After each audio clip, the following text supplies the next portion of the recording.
it was a 7.5-minute drive or 8-minute drive. That was tough there. But other than that, watched the game, went through it all, went through some of the, all of our red zone plays for the year, looked at that, wanted to see where we were there. I think we've run 105 red zone plays. Need to get some more touchdowns out of those. And then, just kind of proceeded on, getting ready for Washington State. And that's where our full focus is. I met with the team, obviously, last night. Had 3 hours of meetings. Did not go on the practice field, but watched a substantial amount of tape. Questions? Michael. You mentioned the red zone issue's been a season-long thing. Probably can't fix whatever it is over the next 2 weeks, but how will you attack that in the offseason? Yeah, it's going to be a combination of, first of all, you got to make plays down there. If you have opportunities to make them, you got to make them. Number two, you've got to be able to throw in tight windows and, feel confident that you can, call those plays and then make those throws and make those tough catches. We got to be able to run the ball downhill and get in the end zone when need be. I've always said that the best way to, your best rushing teams are when you have to run it and they know you have to run it and you could still run it. And, that's kind of a big thing right there for us. And we have had 9 penalties in drives in the red zone. So when you start adding up the amount of drives, and if 9 of them had penalties on them, that's real difficult to overcome. And then we had turnovers. We've had a few turnovers down in the red area.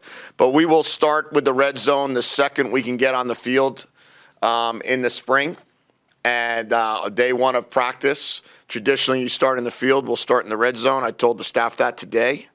And we will have the first 2 days of spring ball fully committed to the red area because we're not going to live with red zone lack of efficiency again next season. Jedd, obviously you've had 2 quarterbacks in both Gunnar and Will that have been injured in the same fashion, trying to deflect or stiff-arm defenders in the passing game. I'm just curious what your teaching philosophy is on that, and also was the fact that Will, on the touchdown run in Saturday's game, carried it with his throwing hand. Was that a result of anything you might have said from last week? Well, I certainly have brought up the do not stiff arm. That is not an option for a quarterback with their throwing hand. That is not something you do. We cannot. I have not made an emphasis to carry the ball with your throwing arm because of the fact that I don't want to carry it with your inside arm if you don't have to. But we tried to, and we've really spent a big amount of time with Will this past week emphasizing, scrambling and scrambling smart are 2 different things. And what he's been able to do is he's been able to scramble, but now we're trying to take it to that next spot of scrambling smart and avoiding a hit. And you don't need to stiff arm, a guy unless it's 4th down and the game's on the line.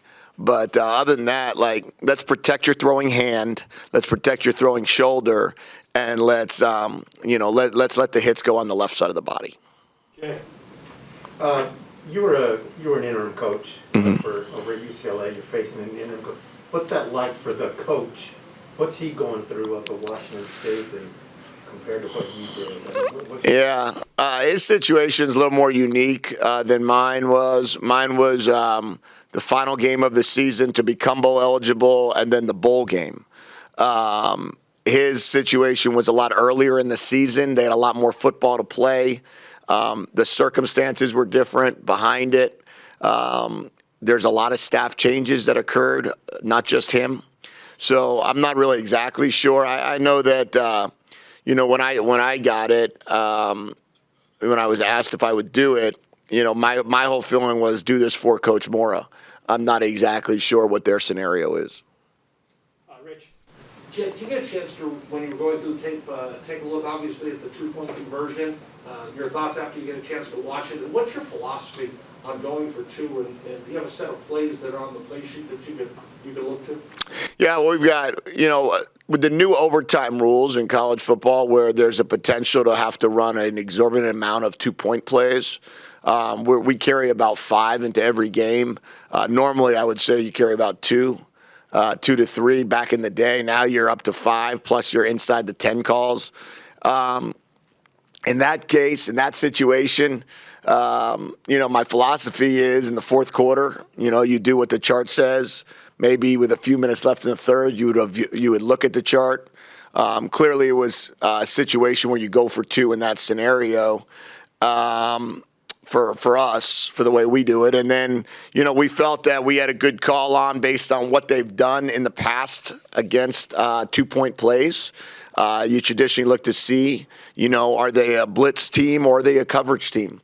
And then the situation, obviously, they called a better defense than we had offensive play called. And, that's part of the game. And you got to either try to find a way to make something happen out of nothing, or you got to get a stop and go win the game 32-31. And we didn't do either of those. Michael. So obviously, you're never going to be perfect with the football, but what did you think of Will's just decision-making as far as the throws he decided to make, and how has he progressed in that area over the last few games? Yeah, we talk about three things with the quarterbacks. We say it's DTA, decision-making, timing, and accuracy. Those are the three. That's the acronym we kind of use when it comes to good quarterback play. Thought his decision-making this week was by far the best. You miss a throw high. You miss a throw. You could get it out of your hands quicker. The receiver slips on a route, and then you have to hold it longer, and those type things. But what he didn't do was he never got sloppy with the ball. Now, he's gotten 2 games out of the last 3 without an interception, which is a big point of emphasis. That's emphasis 1 in the offseason is the turnovers and taking the ball away. Both of those. Emphasis 2 will be the red zone. But, in that case, I do believe he played the smartest game he's played all year. We had some audibles. He got us into the right play. The 2-minute drive he'd like to take back. I mean, obviously you can't take sacks in the 2 minutes. So it's that fine line of not pressing to prep, but when you're down 9 with 2 minutes and 10 seconds left, you got to throw the ball. Greg. When you've gone to coaching conventions over the year, has there ever been a specific class on red zone offense? No, I shouldn't say no. What they've been is there's been different guys that will clinic on red zone offense and as well as on red zone defense in kind of breakout sessions.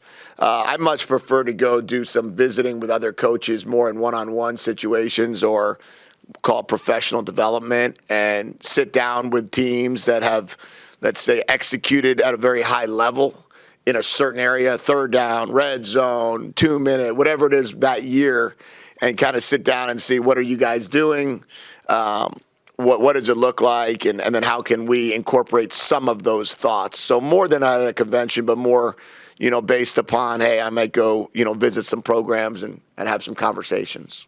Is there a guru on red zone offense? No, I think, at one point in time, Les Steckel was the offensive coordinator in Tampa, and they were the best team that's ever been in the red area years and years ago. And he started game planning red zone first and worked backwards rather than base and working forward. So I've always kind of heard that story.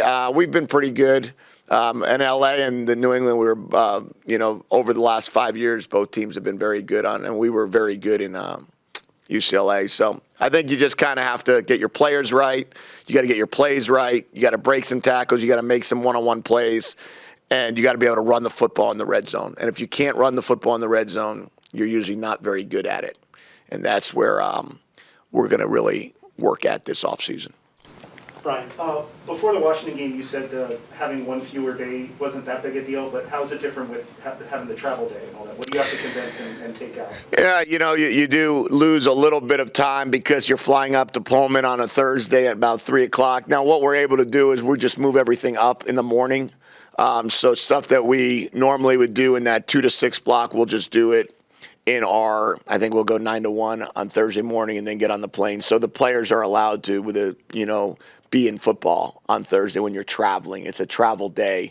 So, it's a little bit tougher when you're traveling versus when you're at home. But our team has embraced some toughness all season long and embraced some adversity. So we're excited about, making it hard. Dana. Back to the red zone. Beyond the X's and O's, is there a mindset that should be separate when you get inside the red zone, and do you coach a different kind of mindset in the red zone? I think you should get, you got to either, see the end zone as your friend or as kryptonite. We can't see it as kryptonite. We've got to embrace it. We've got to get into it. We've got to be, the biggest thing you've got to do when you get in that red zone area is you've got to find ways on 4-point plays, right? It's 3rd down and 6 on the 6. If you don't get it, it's a field goal. If you do get it, it's a touchdown. That's a 4-point swing. And we have to have a mentality, and what I've told our guys is that our 4-point plays moving forward have got to be the most important plays we practice, because those are plays that really change outcomes of games. And, we're going to embrace that challenge to get good in the red zone, and I believe we will. I believe we'll have a much better red zone team. Justin. How does one earn a helmet decal? There's a ton of criteria involved in that. Kind of went back to the Larry Smith era of the bringing in those helmet stickers initially. We talked with Coach Hunley, went back, did a lot of research on, how Ohio State did the Buckeyes, how Michigan did the Wolverine sticker. Never been, other than at Michigan, it was the only team I've ever been a part of that did helmet stickers. We never did helmet stickers at any other team I was at. But I liked it. I liked the idea of it. So what we looked at is, on offense, we made criteria. On defense, we made criteria. On special teams, we made criteria. For example, you block a punt. The entire punt block unit gets a chance. They get a helmet sticker. You get a win in the Pac-12, you get 2 stickers. You get a win not in the Pac-12, you get 1 sticker. And then, we have to figure out some you get only if you win, and then some otherwise will be just based on individual accomplish, a touchdown, an interception, et cetera. Rich? I'm sorry, it's a short week, so if you could move ahead and help us preview Washington State offense and what defense. I think we'll have one more. Do we have one more? We don't have one more press conference? Okay. So I don't know too much right now on their offense in terms of their personnel. I've spent the last 24 hours looking at our team and their defense. But I'll tell you this, that, what they are is they are a team that's going to throw the football all over the yard. They're going to play with 5 wide receivers and 4 wide receivers at a time. Very rarely will they ever have 2 backs in the game or a tight end in the back. They're going to challenge you both vertically and horizontally throughout the entire game on offense. They're going to go fast. They're going to make you defend it. They kind of are a mix between what was air raid with Coach Leach and then what was run and shoot with Coach Rolovich. They're kind of right in that combination of offense. Defensively, they play a pretty significant amount of coverages. You could see them playing almost all the varieties. You can see cover 1, cover 2, cover 3, cover 4. You've got guys that are fast. They've got good pass rushers. And, their corners are pretty big, pretty aggressive. And, not many teams have been able to win a ton of one-on-one battles. So that'll be a great challenge for us. But excited about that opportunity to go against them and know that there's a lot of speed on the field with Washington State. Michael. Is the challenge this week for this upcoming game as much mental as it is physical? Given that you've got ASU coming up, you've got weather, you've got a short week. Yeah, well, I told the guys, right, like, if it rains, it rains, right? What are we going to do about that? So we got to just deal with that, right? So we're just going to play ball, whatever the weather looks like. If it's cold, it's cold. What really for us is each week we've done everything we can to be better than we were the week before. I mean, that has been our message, our goal every single week.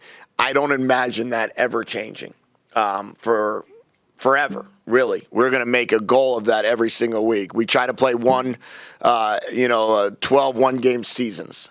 So we'll deal with Washington State up until Friday night at midnight or 11 o'clock, and then we'll focus in on the next week. But I don't imagine it to be an issue. Time for a couple more. Go, Greg. You ever been part of an epically cold game? Yeah, I've been a part of a freezing game in Baltimore versus Green Bay in 2007 on Monday Night Football. Whew, that was cold.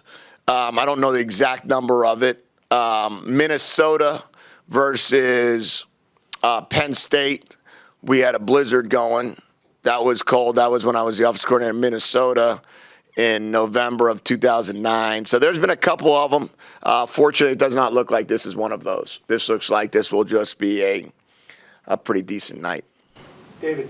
One question specific to Will's decision-making, the 3rd and 4 in the third quarter where he tried to get lines on the sideline. Yeah. Should he have seen Stanley? Well, it's blitz coverage, and you've got to make a decision. If you're going to throw the one-on-one, you're not going to see the shallow cross that's coming. If you're not going to throw the one-on-one, then you better get the ball to the shallow cross or you're going to get hit. So it's kind of, what we call it a yes-no. You yes-no your one-on-one matchup. If you like it, you take it. And then if you say no to that, then you're immediately looking for your hot throw. In that case, he said yes to the lines throw, probably remembering the USC throw from the week before. And kind of what happens a lot of times with players is they capture the moment where they threw a one-on-one ball and to the same person who made a big play, got us down to the 1 yard line and kind of wanted to revisit that throw, went back to it. And then, of course, you look at the tape and you could see Barry Hill coming and kind of mention that to him on the field as well, that you got to know your matchups and then you know where your hot throws are going to be. So is that a decision he has to make right away? It's a decision he's got to make pre-snap. He's got to say, hey, I'm going to yes-no that based on the look I'm getting defensively. Last two, Jason then Michael. What is the difference between Dorian Singer of the early season and Dorian Singer now? Knowledge. An enormous amount of knowledge that he's gained from coming here really late in the game. He was a summer enrollee after we got done with all aspects of ball. And then he had to embrace it. He had to understand where he was on the depth chart. He had to earn his way up every week. That's why we do those basic periods 3 days a week where we have our young guys go against our young guys. And he kept getting better in those. He was a dominant performer, him and Majan. But he was still eligible to be able to play this season. So Dorian became more and more dominant. And then when he got to the point that how can we not play him? Then he had to start showing us that he knew what he had to do on every play. And not every play he gets right, but enough of them he gets right that he's worth playing. I will finish up with Michael. 2 questions. One, runners other than Will Plummer had only 20 carries against Utah. Was that just a kind of a product of game flow, the way they were defending you? Yeah, I think it was. It was a combination of what we felt we could get out of the passing game. We felt like there was some good windows to be able to hit some balls. There was some. We only ran 60 plays. It was our least amount of plays that we had all year. Really based upon, I think, the time of possession, because it was our best third down day and we didn't turn the ball over. It just happened to be the way the game flow went. You get a block punt, you don't get an offensive possession. There's just some things that happen in the game. So we didn't. We threw it more than we probably thought we would going into the game. I thought we were pretty confident passing the football. And then, unfortunately, we only got, I think, 13 carries with the other guys, whatever it might have been. So we need to get more carries for sure moving forward. And the other thing is you used all your timeouts in the first half pretty quickly. Philosophically, is that just, hey, I would rather use the timeout and get the play right than rush or have a penalty or something like that? Yeah, in the first half, I believe that way. Not in the second half. Very disappointed that we didn't have timeouts at the end of the game. That was not what we're looking for in the second half. We had to use it for the 2-point play because we only had 9 guys in the huddle because we're celebrating a punt block. So we're on the other side of the field thinking it's an extra point. Then we had an injury on one, so that's one guy. And then the other guy, we lost Tavion 2 plays before, so they didn't know Tavion was down, so we had to use that, that timeout there. So then but I would say to answer your question on the first half, yeah, I don't want to waste a play. Formation was wrong. I look out there on one, we called the wrong formation, so it would have been a dead play. Another time I looked out there, the clock was running down, would have been a delay game in the red area, wasn't going to do that. And then the third time, it looked like we had the wrong personnel group on the field. I called the wrong wristband number, so that was my fault. So I had to use the timeout there when we were down in the red area. All right, thank you, everybody. Thank you, Coach. Okay, thank you guys. Appreciate it.